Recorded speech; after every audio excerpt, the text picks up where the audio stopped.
All right, welcome back to MTGMoxBox, and we have another episode today on our MTGMoxBox Top 2, and today we'll be talking about Zendikar Rising. So just refresh everyone's memory, the top 2 will be, if we open a box for ourselves, what will be our top 2 cards for each slot. So for Zendikar Rising, there are going to be 8 slots, so we'll be randomly shuffling the slot cards among the 3 of us, and then we'll be revealing what our top 2 for each slot will be. And just want to remind everybody that you can find us at www.mtgmoxbox and also eBay with the seller ID MTGMoxBox. All right. Without further ado, we will start shuffling all 8 cards and then passing them out. Oops. All right, I'm taking the little one. All right. Why you get the little one? Man, what the? Let me say, you just get blue again. I got Yep. blue colors again. What is going on? I guess you really do like blue. You just rigged It the blue wasn't card. rigged, man. It wasn't rigged. Yeah. Man. Okay, you want to go first with, I guess, green? Yeah. All right, let's start things off with green. Green being one of the most popular colors in Commander.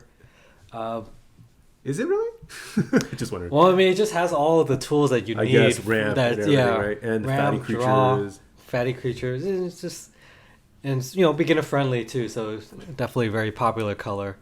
So yeah, I think I've mentioned this on previous videos before, but my top pick for that one is Ancient Green Warden. So I believe this one was. That's what we pulled last time. I was never able to pull it for myself. I actually had to. Yeah, we pulled for others. Yeah, we pulled a few for other people, but yeah. It's the one you can cast land from your graveyard, right? Right, yeah. So I have my Modrotha deck that I've been looking to add Evil. add this to. So that's why it was my why it was my top pick. Does it allow you to cast an extra card each turn, like extra? So let's see. You can play lands from your graveyard. It's an elemental, which fits my theme too, because my Modrotha was an slightly Evil. elemental tribal deck. And then lands entering the battlefield causes triggered abilities of permanents you control to trigger an additional time. So it helps with landfall related Nice. mechanics as well. So that was my first pick. Second one, actually, I ended up going with an uncommon. And this is actually, I think, one of the best of the double-faced cards. This is a Balaget Recovery.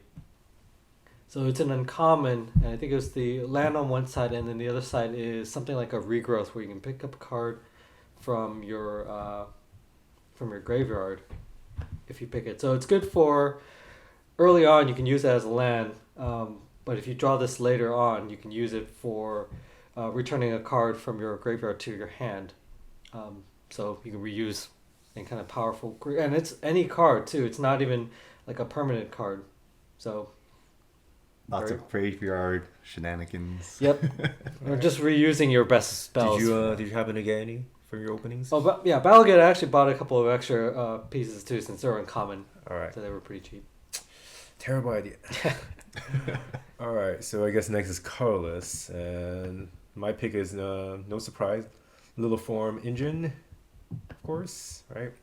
Gives the flexibility or the controller flexibility to double basically any ability or spell. So if my target removal, can become remove 2 targets instead of 1, and basically to me it seems like I'm just paying extra kicker costs to have my spell ability double up. So I feel like that's a pretty nice thing to have.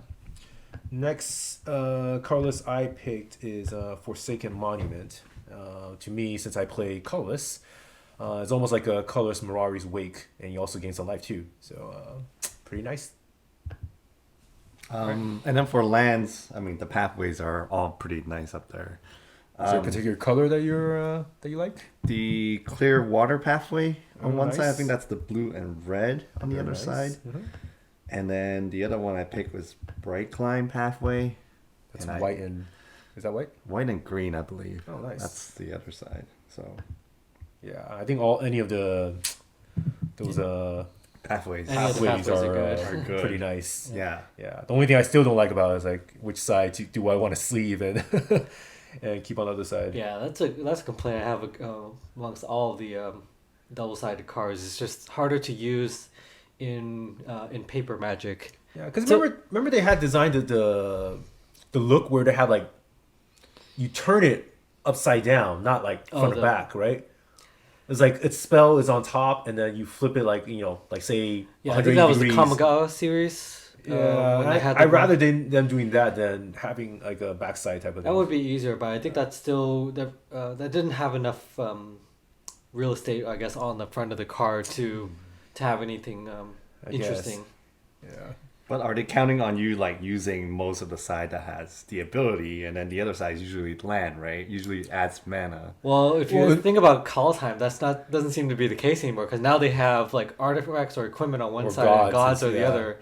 So it's like both sides are getting complicated too. Yeah. Because in your case, the pathways, right? Both Yeah, they're sides are just colored. lands, It depends yeah, on so your it makes situation. So you easier. might want the blue or the red. So that's kind of Right, and then It's on the kinda front annoying, they actually yeah. tell you what color the other side adds Yeah. on a little corner. So. yes. Oh, Clearwater was actually blue and black, and Oh, Blue then Water. Bright Climb is actually white and black. White and black. All right. Very nice. Uh-huh. All right. Next up, we have red. All right, moving over to red. So both of the ones I picked are actually I think the double-sided ones. The first one I picked was the Valakut Awakening. Nice. So let's say on the instant side, it is the put any number of cards from your hand to the bottom of your library and draw that many cards +1. So it's a good way to kind of cycle through your deck if you're looking for something or just swapping out your hand, and land on the other side, of course. Second one is, let's see, Shatter Skull Smashing. So this is the one that deals X damage divided as you choose among up to 2 target creatures and or planeswalkers, and if it's 6 or more damage, then it deals twice that much damage among them instead.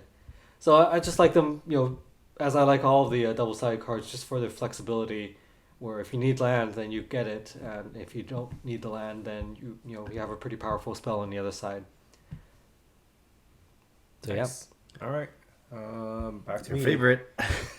Actually, I feel like I had a hard time picking blue for this series, the set, I mean. So I picked Maddening Cacophony, mill 8 or mill half. It's not just target opponent, it's each opponent. So it's a pretty powerful card. Evil. Yeah.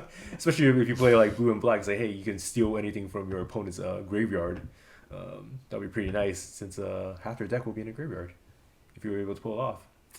The next one I picked is I think it's a pretty popular one that people like, Thieving Skydiver, just because it's always good to take something from your opponent, man. If they have it in their deck, I'm assuming it's something good, and if it's good, it's good enough to be stolen, man. Wow, sounds like a true pirate. Hey, I'm not the one who building a pirate deck, man.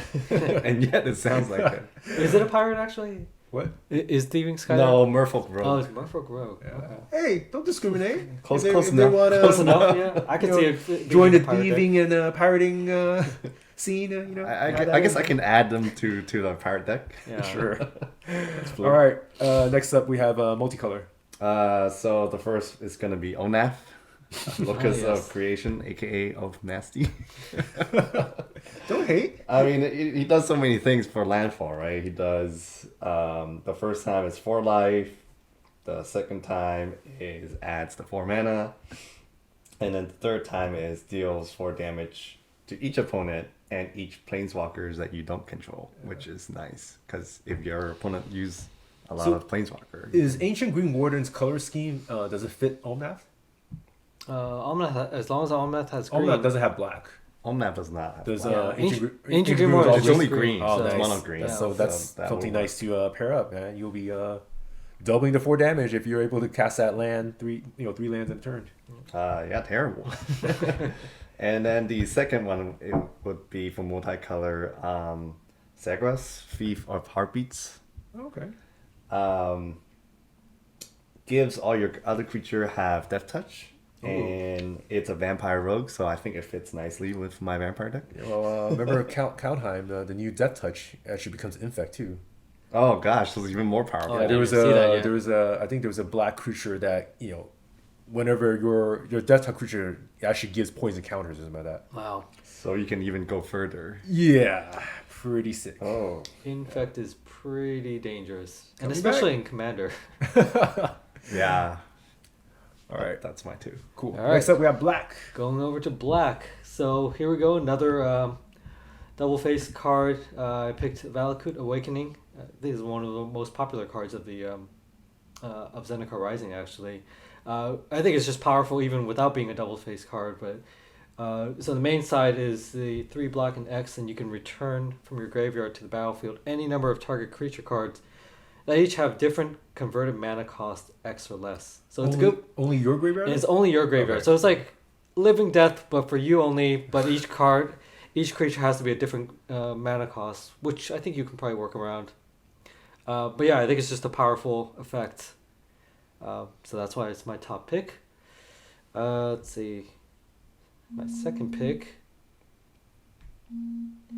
Null Priest of Oblivion. Nice. So Vampire Cleric with a kicker in it. That's on my list too. Yeah, so let's see. It's 2/1 Myths and Lifelink. But the main reason why I included it is that if you cast it and it was kicked, you get to return another target creature card from your graveyard to the battlefield. So That kicker's not cheap though, but still. it's not cheap, but it's 2 for the price of 1, I guess. I guess, yeah. If you're bringing something back that's casting cost at 6 or more, I guess is worth it then. Right. Yeah.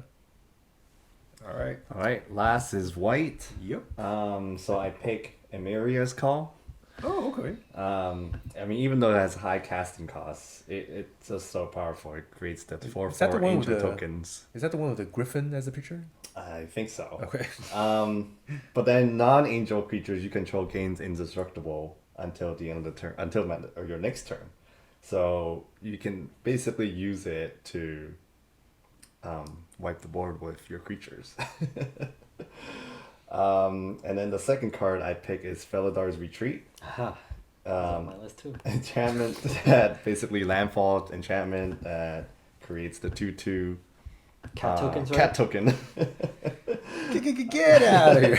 Or you can choose one, or you can put +1/+1 counter on each creature you control, and those creatures gain vigilance until the end of the turn. So that's really good ability. Nasty Yeah, cats, just man. really powerful effect. Yeah, for 3 and a white enchantment, it's not bad.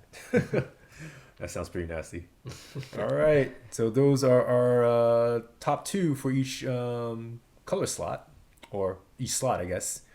So we brought up the topics on, some cards from Kaldheim. So hopefully we will, since Kaldheim's not out yet, but I think the preview's coming out soon, we will try to do a Kaldheim top 2, just kind of a preview for our. Yeah, once everything gets spoiled. I think Yeah. it's done today. It's done today? Yeah. Okay, so we will have that soon, so people can kind of listen in and see if there's anything they want to chase. And remind everyone, we do have the Kaldheim pre-order on our site already.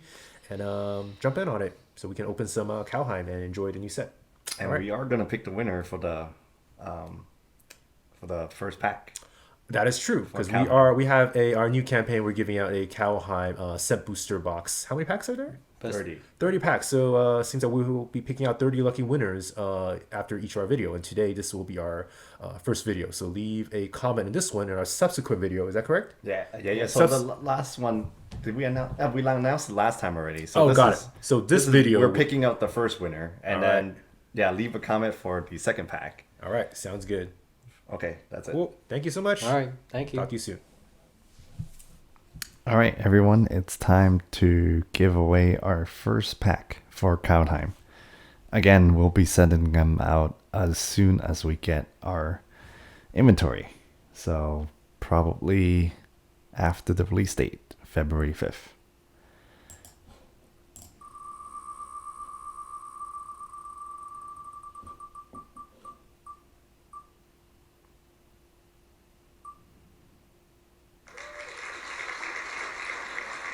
All right, congratulations. You are our first winner. And if you didn't win, don't worry. We have 29 more packs. So good luck, everybody.